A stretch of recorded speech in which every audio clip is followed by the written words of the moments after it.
तर आज सकाळी सकाळी आम्ही कुठं चाललो आहे ते पुढे सांगतेस तुम्हाला. त्याआधी तर पप्पांची पोरींची अशी काही मस्ती चालू होती, कारण बस खूप उशिरा होती. मग तोपर्यंत पोरी बोर होत होत्या, म्हणून मग पप्पा त्यांना खेळवत होते. मग त्यांचे असे काही मला टेन्शन होतं, की कारण मी शिवला घेऊन पहिल्यांदा एकटी चालली होती. तर त्यांनी आम्हाला बसवून दिलं, बाय बाय केलं, ते गेले ड्युटीवर. आम्ही आलो होतो माहेरी.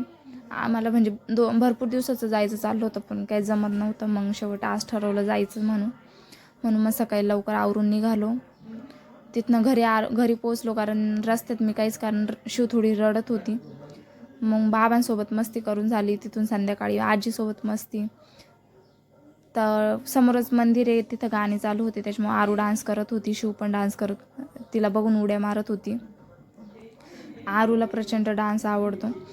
कुठं गाणे वाजले की आरू डान्स करते. मग आरूचा डान्स झाला. मग तिथून गेलो मंदिरामध्ये गेल्यानंतर तिथं आज समोरच महादेवाचं मंदिर आहे, तिथं मंदिरामध्ये गेलो, दर्शन घेतलं, प्रसाद घेतला, तिथून आलो घरी. जास्त गर्दी नव्हती, कारण आम्ही संध्याकाळच्या टायमिंगला गेलो होतो, त्याच्यामुळे मग व्यवस्थित दर्शन झालं.